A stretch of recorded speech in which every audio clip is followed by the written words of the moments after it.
हरिओम। आज के इस वीडियो में हम देखेंगे कि त्रेता युग में राजा सहस्त्रार्जुन ने अहंकार के वशीभूत होकर ऋषि मुनियों पर अत्याचार किए, सनातन धर्म की शिक्षा प्रदान करने वाले विश्व मंगल हेतु समर्पित ऐसे आश्रमों को नष्ट करने के दुष्प्रयास किए। अंततः भगवान ने परशुराम के रूप में अवतार धारण करके उसका नाश किया।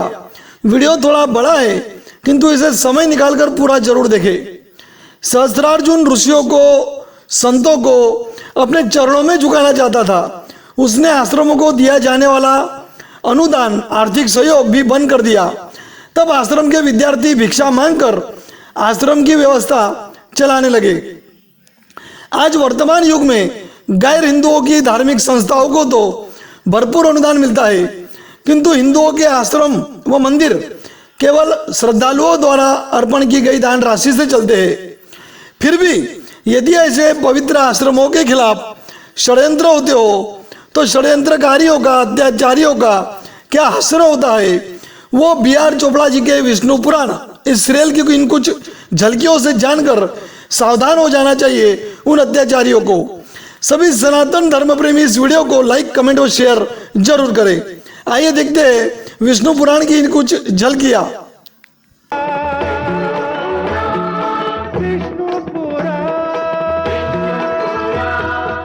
इसका अर्थ यह हुआ कि आप एक निशस्त्र और निर्दोष बालक को घायल करना अपराध नहीं मानते। वो निशस्त्र अवश्य था, निर्दोष नहीं।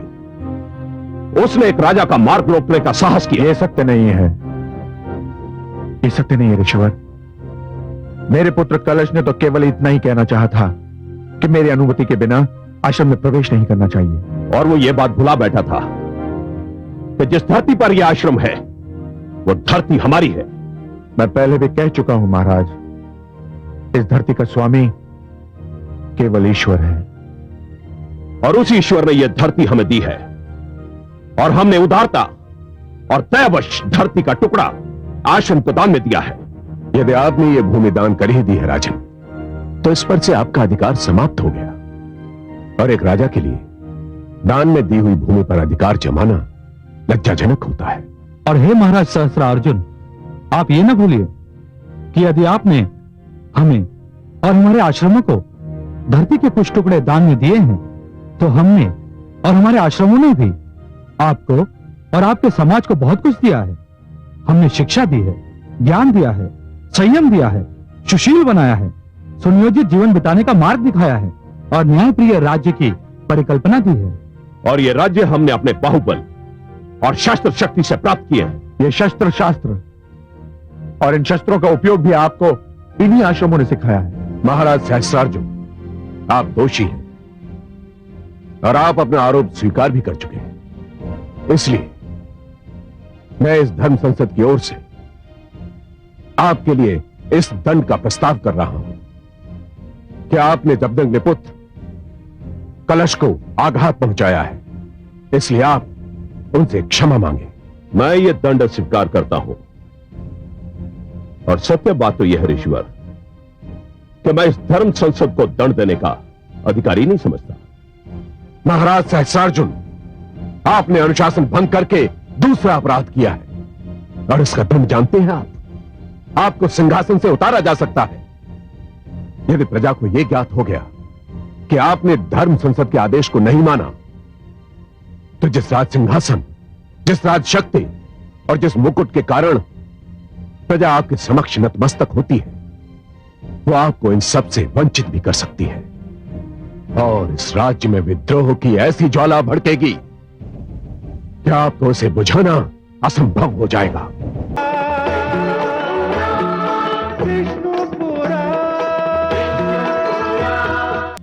हमारे मस्तिष्क में एक योजना है।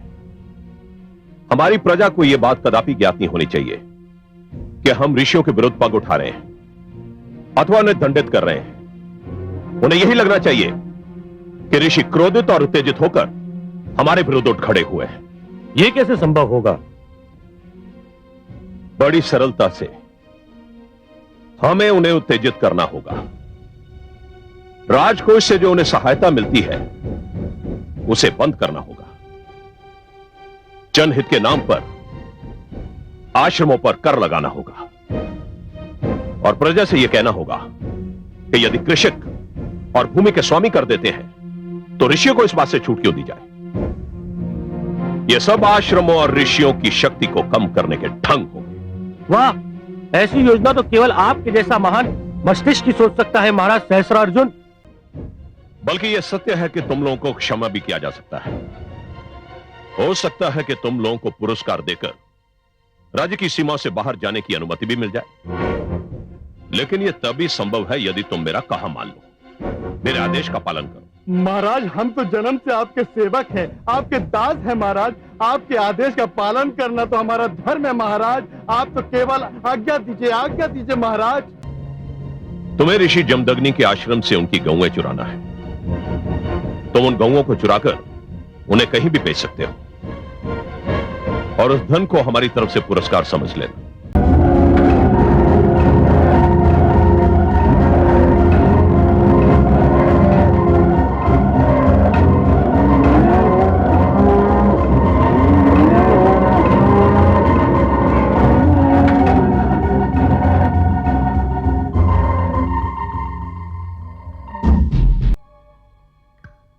कहिए महामंत्री जी, जमदग्नि आश्रम में रात की घटना की क्या प्रतिक्रिया हुई है? सर्वथा वैसी ही जैसी हमने आशा की थी। आश्रम में सनसनी फैली हुई है। कोई कल्पना भी नहीं कर सकता था कि आश्रम की गौएं भी चुराई जा सकती हैं। इसका अर्थ यह हुआ कि आश्रम स्वयं को असुरक्षित और आतंकित पाने लगेंगे। 100% आपका लक्ष्य 100% पूरा हो गया। यहां मुझे आपसे मतभेद है महामंत्री जी। मेरा लक्ष्य अभी पूरा नहीं, प्रारंभ हुआ है। अर्थात आप कुछ और भी करना चाहते हैं? हां महामंत्री जी। सत्य पूछिए तो मुझे गऊ की चोरी का इतना दुख नहीं है। मुझे तो विद्यार्थियों के आहार की चिंता है। जिसने भी ये अनैतिक कार्य किया है उसने शिशुओं के मुख से उनका भोजन छीना है। यदि विद्यार्थियों को दुग्ध आहार ना मिला तो उनके स्वास्थ्य का क्या होगा? मैं सोचता हूं कि मैं स्वयं महाराज सहस्रार्जुन के पास जाऊं। तो राजा है, देश में शांति और सुरक्षा व्यवस्था करना उनका धर्म है। उनके रहते हुए देश में लूटमार हो तो स्वयं उनके लिए लज्जा का विषय है। सिद्धांत रूप से तो आप सत्य कह रहे हैं,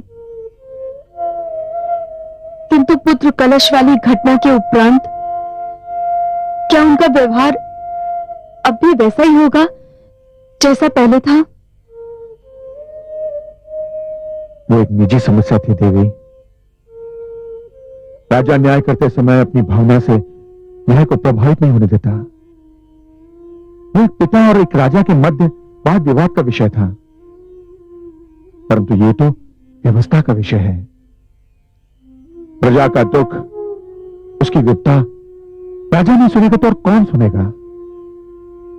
हमें नागरिक होने के नाते ये अधिकार प्राप्त है देवी कि हम महाराज से हानिपूर्ति की मांग कर सकते हैं। प्रणाम ऋषिवर। प्रणाम महामंत्री जी। क्या संदेश भेजा है महाराज ने? ऋषिवर, महाराज इस निष्कर्ष पर पहुंचे हैं कि जनहित की योजनाओं के लिए धन जुटाने के उद्देश्य से अनावश्यक व्यय बंद करने होंगे। इसलिए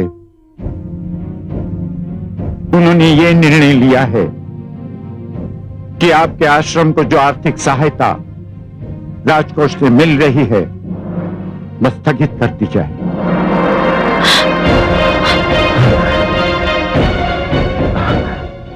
क्षमा कीजिए महामंत्री महोदय, परंतु इस आश्रम में बालकों को शिक्षा दीक्षा दी जाती है, उन्हें विद्याएं सिखाई जाती हैं, उनके जीवन का निर्माण किया जाता है। और यदि महाराज इस पर व्यय होने वाले धन को अनावश्यक और व्यर्थ समझते हैं तो मेरी सहानुभूति है उनके साथ। महाराज तो ये भी भली भांति जानते हैं कि जो कुछ भी धन वो मुझे देते हैं मैं अपने और अपने परिवार के पोषण पर नहीं बल्कि इन विद्यार्थियों और शिक्षार्थियों के खान पान रहन सहन पर व्यय करता हूं। महामंत्री जी, यदि यह सहायता रुक गई तो इन विद्यार्थियों का क्या होगा? अरे शिक्षा ही समाप्त हो गई तो यातायात के साधन और बांध क्या करेंगे? ऋषिवर, मुझे खेद है कि मैं आपके इस प्रश्न का उत्तर नहीं दे सकता। मेरा कर्तव्य था आपको महाराज का संदेश सुनाना, जो पूरा हुआ। अब मैं अनुमति चाहूंगा। प्रणाम। रुक जाइए महामंत्री जी, मेरी बात तो सुन लीजिए। नहीं गुरुदेव, जाने दीजिए महामंत्री जी को, मत रोकिए उन्हें। नहीं पुत्र, ये शेषव विद्यार्थियों का प्रश्न है, उनके जीवन का प्रश्न है। जो इस आश्रम में रहते हैं उनका क्या होगा, इस आश्रम का क्या होगा? यह आश्रम इसी भव्यता से चलता रहेगा। परंतु कैसे पुत्र? इस आश्रम को चलाने के लिए धन की आवश्यकता है, और ये धन कहां से आएगा? धन हम लाएंगे गुरुदेव। तुम लाओगे? तुम कहां से लाओगे? हम नगर नगर जाकर दान मांगेंगे, द्वार द्वार पहुंचकर भिक्षा मांगेंगे गुरुदेव। तुम दान मांगोगे, भिक्षा मांगोगे? हाँ गुरुदेव, और इसमें दोष ही क्या है? जब स्वयं भगवान भिक्षा मांग सकते हैं तो हम क्यों नहीं मांग सकते गुरुदेव? भगवान ने मानवता के लिए भिक्षा मांगी थी, हम शिक्षा और विद्या के लिए भिक्षा क्यों नहीं मांग सकते गुरुदेव? पुत्र, सुन लिया महामंत्री जी, आप प्रस्थान कर सकते हैं, और अपने महाराज से कहिएगा कि अब हमें उनके दान की कोई आवश्यकता नहीं। प्रणाम।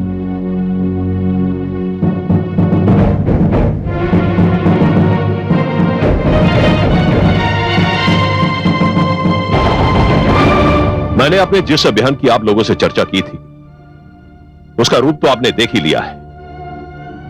मैंने अपने अभियान का पहला चरण पूरा कर लिया है। वास्तव में आपकी दूरदर्शिता सराहनीय है। एक ही प्रहार में आपने आश्रम की शक्ति आधी कर दी है। मित्रों, मैंने राह दिखा दी है, आगे बढ़ने की बारी आपकी है। हमें ऋषियों का अहंकार तोड़ना है और उनके आश्रमों को विध्वंस करना है। पर हमें क्या करना होगा?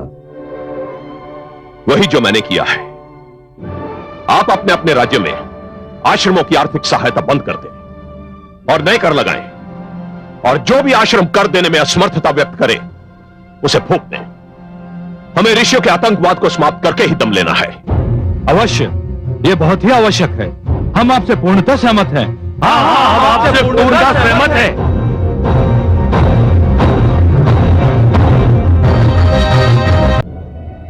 यह एक गहरे संकट की घोषणा है।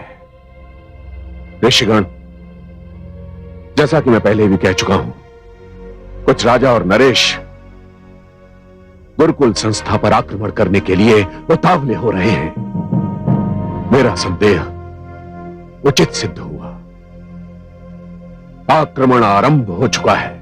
हे ऋषिवर, हम विस्तार से सुनने के लिए व्याकुल हैं। ऋषि जमदग्नि के आश्रम से 200 गौओं की चोरी में राजा सहस्रार्जुन का हाथ है, और ये सारी गौएं उन्हीं के पास है। ये तो बहुत घृणित कार्य है ऋषिवर। हमें मौन नहीं रहना चाहिए। गुरु वशिष्ठ, आपके विचार से हमें क्या करना चाहिए? राजा सहस्रार्जुन ने ऋषि जमदग्नि से अपने अपमान का प्रतिशोध लिया है, और प्रतिशोध लेने की धुन में वे अपना राजधर्म भी भूल गए। हमें उनको राजधर्म पुनः स्मरण कराना है। इसलिए हे शिष्य, तुम पुनः उनके पास जाओ और भरे सभागृह में जाकर उनके इस कुकृत्य का भंडाफोड़ कर दो। उन्हें बताओ कि हमें ज्ञात है, हमें सब कुछ ज्ञात है। उनसे कहना कि एक राजा को चोरी करना या करवाना शोभा नहीं देता। उनसे यह भी कहना कि धर्म संसद ने गुरुकुल संस्था पर किए गए इस प्रहार को बहुत गंभीरता से लिया है, और भविष्य में ऐसा कुकृत्य नहीं होना चाहिए। और उन्हें यह चेतावनी देना शिष्य कि धर्म संसद को एक राजा को भी अपदस्थ करने का अधिकार है, उन्हें सिंहासन से उतारने का अधिकार है।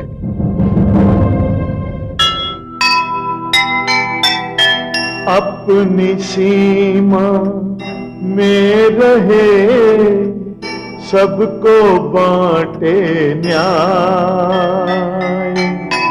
राजा का ये धर्म है, अपना धर्म निभाए। जिस राजा को हो गया सत्ता का अभिमान, उसका पतन समीप है, रहे सदा ये ध्यान, रहे सदा ये ध्यान। तुमने मेरे ही सभागार में मुझे अपमानित करने का साहस कैसे किया? मैंने तुम्हारे सभागार में केवल सत्य बोलने का साहस किया। यदि इस सत्य में तुम्हारा अपमान निहित था तो मेरा क्या दोष है? तुम्हें इसका दंड मिलेगा। सत्य बोलने वाले दंड से भयभीत नहीं होते राजन।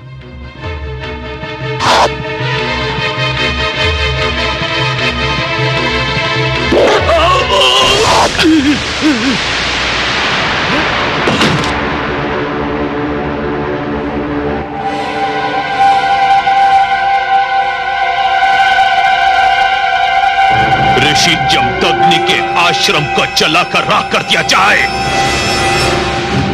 इस धरती पर उसके आश्रम का चिन्ह भी शेष न रहे। वहां की हर वस्तु को आग लगा दी जाए, हमारी आज्ञा का पालन किया जाए।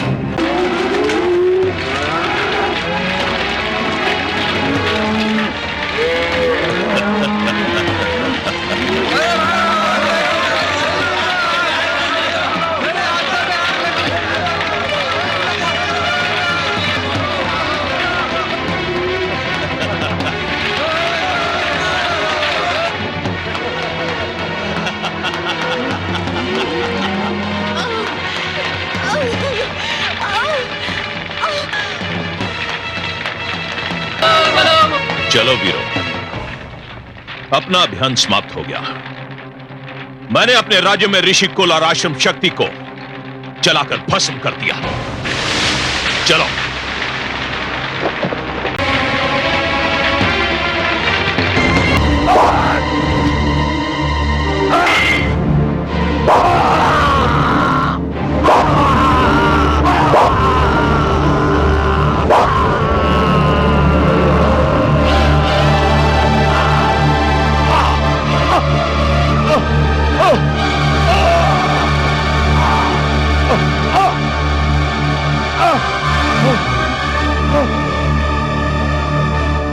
भारत में आश्रम संस्कृति जीवित रहे, गुरुकुल परंपरा नष्ट ना हो, आचार्य और शिष्य के संबंध शिक्षा का आधार और माध्यम बने रहे, इसलिए कार्तवीर्य सहस्त्र अर्जुन, मैं जमदग्नि और रेणुका का पुत्र परशुराम तुम्हारा वध करने जा रहा हूं। शंभो!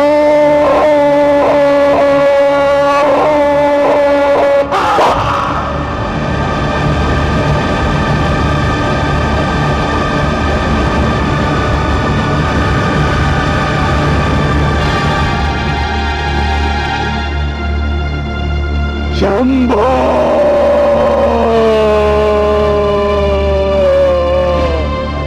हे शंभो!